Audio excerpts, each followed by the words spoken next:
Alright दोस्तों, ये जो बॉक्स है किस फोन का है? किसी फ्लैगशिप लेवल फोन का है?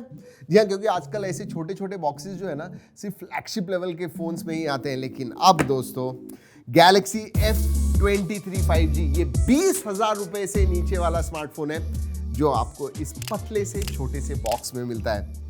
यस, स्लोली दोस्तों जो एडाप्टर्स हैं वो भी अब गायब हो रहे हैं। जी हाँ, ये है सैमसंग गैलेक्सी F23 5G। इसका आज अनबॉक्सिंग करने वाले हैं, देने वाले हैं आपको फर्स्ट इंप्रेशंस। जी हाँ, एडाप्टर नहीं है लेकिन कुछ बहुत इंटरेस्टिंग चीजें हैं इसके अंदर। Yes, I am telling you, आपको पता चल जाएगा।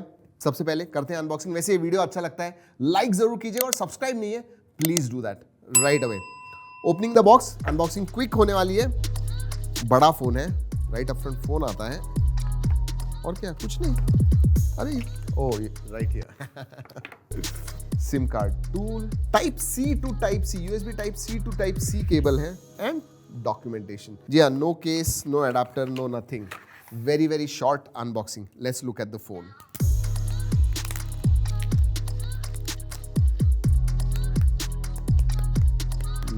मुझे ऐसे थोड़ा ग्लास जैसे दिख रहा है, सैटिन फिनिश वगैरह है, बट दिस इज प्लास्टिक।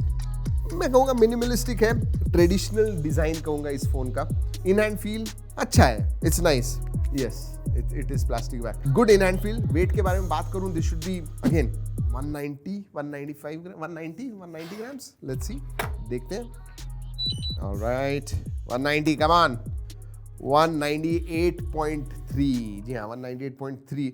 आजकल कम क्यों लग रहा है मुझे? जब से मैं बार्सिलोना से आ गया हूँ, लाइट फोन्स हेवी होते हैं लेकिन मुझे थोड़े लाइट लग रहे हैं। But yes, 198.3 grams. फ्रेम जो है प्लास्टिक है, आगे गोरिल्ला ग्लास 5 का प्रोटेक्शन आता है। डिस्प्ले के बारे में कुछ इंटरेस्टिंग चीज़ है वो मैं आपको बताने वाला हूँ, लेकिन पहले सिम कार्ड ट्रे देख लेते हैं। Alright, oh nice, dedicated SD card slot आता है, ट्रिपल कार्ड स्लॉट है, so that is good. Expandable storage है। और हाँ दोस्तों, 3.5mm जैक नीचे की तरफ आता है। साइड माउंटेड फिंगरप्रिंट सेंसर है। Power on off button and FPS are the same. Let's start the phone. Okay, मैं डिस्प्ले के बारे में एक इंटरेस्टिंग चीज बता दूं आपको। इसकी प्राइस 20,000 रुपए के नीचे, one of the few phones, mid range phones जो सैमसंग का है और 20,000 के नीचे। लेकिन TFT स्क्रीन आती है इसके अंदर, IPS LCD होनी चाहिए थे। TFT स्क्रीन है लेकिन 120 हर्ट्ज फास्ट रिफ्रेश रेट है, दैट इज इंटरेस्टिंग। और बड़ी भी स्क्रीन है, 6.6 इंच की 120 हर्ट्ज फास्ट रिफ्रेश रेट वाली स्क्रीन है ये। अगर ब्राइटनेस के बारे में बात करूं दोस्तों, स्क्रीन ब्राइट है। इंडोर्स के लिए आपको ब्राइट लगेगी, आउटडोर डायरेक्ट हार्श सनलाइट होगा, you might struggle a bit. जो व्यूइंग एंगल्स हैं ठीक ठाक है for a TFT, I will see it they are decent. Specifications, जी हाँ, ये Qualcomm Snapdragon 750G इस 5G प्रोसेसर पे आते हैं। This is a tried and tested 8nm based processor है ये। और इसमें दो वेरिएंट्स आते हैं, 4/128 मतलब 4GB RAM 128GB storage and 6GB 128GB। हमारे पास जो वेरिएंट है 4/128 का है। UFS 2.2 स्टोरेज टाइप है एंड LPDDR4X रैम। 5000 mAh की बैटरी है with 25 watt fast charging. Virtual RAM आती है वो भी 6GB, मतलब 6GB वेरिएंट लोगे तो 12GB हो जाएगा। 6GB वर्चुअल रैम आती है। दोस्तों वैसे OS के बारे में मैं एक बात करना चाहूँगा, बहुत सारे प्री इंस्टॉल्ड ऐप है। ऑब्वियसली 20,000 के नीचे फ़ोन लाना है तो मतलब मिड रेंज बजट रेंज के फोन्स में दिखते हैं, अनइंस्टॉल कर पाओगे। लेकिन शेयर चैट, मौज वगैरह बहुत सारे प्री इंस्टॉल्ड ऐप्स हैं। लेकिन एक बात अच्छी है, ये S22 के बाद में पहला ही फोन है जो One UI 4.1 के ऊपर आता है, which is based on Android 12। तो लेटेस्ट है। इवन सिक्योरिटी पैच जो है वो फरवरी का है। नॉक्स की सिक्योरिटी भी आती है। जी हाँ, जो हाई एंड फोन्स में होती है वो इसके अंदर भी है। Alt-Z, secure folder and Samsung पे, ये सब जो फीचर्स सैमसंग या फिर One UI 4.1 में है वो सभी आते हैं इसके अंदर। So you will get benefit of all that. दोस्तों अगर परफॉर्मेंस के बारे में बात करूं तो जो स्कोर है, जनरली 750G का स्कोर 3.5 लाख तक आता है, बट इसका जो स्कोर है वो 2,60,000 2,70,000 तक इसका स्कोर है। और वो GPU की वजह से। जी हम अंतुतु में जो टेस्ट कर रहे थे तो वो थ्रॉटलिंग का जो आजकल इशू चल रहा है उसकी वजह से होगा। लेकिन जब आप एक्चुअल में परफॉर्मेंस टेस्ट करोगे तो डेफिनेटली ऐसे लगता है कि इसका स्कोर 3.5 पौने 4 लाख वगैरह जो जनरली 750G का है। इवन गेमिंग में BGMI जो है आप वेरी हाई और अल्ट्रा सेटिंग पे खेल पाओगे एंड CODM जो है वो वेरी हाई सेटिंग्स पे खेल पाओगे। सो सेकंड हाईएस्ट सेटिंग्स पे आप गेम्स खेल सकते हो, which I think is very good. And 120 hertz आपको पता चलता है even though it is a TFT screen, the performance is very very good. वैसे दोस्तों 750G प्रोसेसर क्यों है इसके ऊपर, शायद ऐसे हो सकता है कि अब जो 695 आया हुआ है कुछ फोन्स 20,000 के नीचे, अराउंड 20,000 695 पे है, तो 750G प्रॉब्ली 7 सीरीज का हो जाता है। सो या but this is under 20,000 and excellent performance for that price range. वैसे कनेक्टिविटी के बारे में बात करते हैं, 5G प्रोसेसर है एंड 12 बैंड्स का सपोर्ट है, that is good. Career aggregation है, वाईफाई कॉलिंग का सपोर्ट आता है, ब्लूटूथ 5.0 है, डुअल बैंड वाईफाई आता है, NFC का भी सपोर्ट है, दैट्स व्हाई सैमसंग पे जो मैंने कहा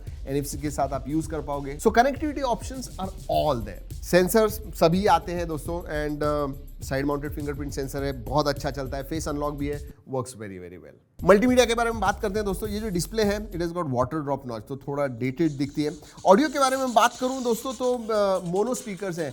आजकल 20,000 की रेंज में मैं कहूँगा कि अगर स्टीरियो स्पीकर्स होता ज़्यादा अच्छा होता। वैसे आगे से डायरेक्टली आप देख रहे हो, मैं कहूँगा video viewing experience will be good. हाँ, ऑडियो भी लाउड है बट हाँ स्टीरियो स्पीकर्स होने चाहिए थे। वैसे छोटे छोटे फीचर्स के बारे में बात करते हैं, कैमरा टू API का सपोर्ट है, वाइड वाइन L1 आता है, तो नेटफ्लिक्स HD स्ट्रीमिंग वगैरह करना है। FM रेडियो है इसके अंदर, 3.5 mm जैक आता है, नहीं IP रेटिंग नहीं है इसके अंदर, सार value with in limits. Finally दोस्तों बढ़ते हैं कैमरा की तरफ, 50 megapixel plus 8 megapixel plus 2 megapixel, और इस टाइम सैमसंग के फोन में 2 मेगापिक्सल का जो मैक्रो है, पहली टाइम मैं कहूँगा 2 मेगापिक्सल का मैक्रो जो है it is usable. Generally 2 megapixel के मैक्रोज होते हैं दोस्तों, मतलब कुछ बात नहीं कर सकते, but there is a improvement in that. और जो 8 मेगापिक्सल का अल्ट्रा वाइड है उसका FOV जो है 123 डिग्रीज है। अगर ब्राइट सनलाइट में वगैरह निकालते हो दोस्तों तो अच्छे आते हैं, अगर नॉर्मल या फिर कम लाइट होगा तो डेफिनेटली बहुत सॉफ्ट आते हैं। 50 मेगापिक्सल का जो प्राइमरी सेंसर है, मैं कुछ फोटोज दिखा रहा हूँ, आप कहिए नॉर्मल कंडीशंस में अच्छे आते हैं। These are just my first impressions, अभी हमने लिए कुछ फोटोज निकाले, आपको स्क्रीन के ऊपर दिखा रहा हूँ। So yeah they are decent in normal light conditions. And same goes for selfie, 8 megapixel का वाटर ड्रॉप नॉच में सेल्फी सेंसर है, ठीक ठाक है मैं कहूँगा। लेकिन अगर फीचर्स के फीचर्स के बारे में बात करूं तो फीचर्स बहुत सारे मिलते हैं। इसमें फन मोड है, तो बहुत सारे फिल्टर्स, स्नैपचैट में जो आप फिल्टर्स यूज करते हो इसमें डायरेक्टली कैमरा में आप इस्तेमाल कर पाओगे। सुपर स्लो मोशन वीडियोस आता है। वैसे आगे का जो सेल्फी सेंसर है that is kept eight 1080p 30 fps। एक चीज कैमरा के बारे में बोलना चाहूंगा, प्राइमरी 50 मेगापिक्सल सेंसर और 8 मेगापिक्सल का जो अल्ट्रा वाइड है पीछे की तरफ, थोड़ा कलर डिफरेंस नोटिस करोगे आप जब दोनों से निकालोगे तो, सो स्लाइट कलर चेंज है। तो जी हाँ दोस्तों, यही है Samsung Galaxy F23 5G। 12 bands हैं, ये अच्छी बात है। 120 हर्ट्ज है, ये अच्छी बात है। TFT है, ये इतनी अच्छी बात नहीं है। 750G tried and tested processor है, सो गेमिंग वगैरह करना है, बड़ी स्क्रीन है तो गेमिंग वगैरह करना है आपको, you are going to enjoy it. बड़ी बैटरी है, कैमरा सेटअप मैं कहूँगा ठीक ठाक है, not absolutely great in this particular price range, but overall मैं कहूँगा एक बैलेंस फोन है। ओनली थिंग इज TFT, जी हाँ IPS LCD होना चाहिए था। बिफोर आई गो, एक चीज लेकिन जरूर अच्छी हो गई है जो सैमसंग ने की है, अपडेट्स। जी हाँ, इस फोन के साथ भी आपको 3-4 साल के सॉफ्टवेयर अपडेट्स मिलने वाले हैं, तो मैं कहूंगा this is a future proof phone to a certain extent. वैसे दोस्तों अगर आप इंटरेस्टेड हो F23 में तो 16 मार्च से इसका सेल चालू हो रहा है। जी हाँ, यही था इस वीडियो में दोस्तों। वैसे अगर कुछ सवाल है नीचे कमेंट सेक्शन में जरूर पूछिएगा। वीडियो अच्छा लगा लाइक करना मत भूलिए। इस वीडियो में इतना ही, अगले वीडियो तक keep trekking and stay safe.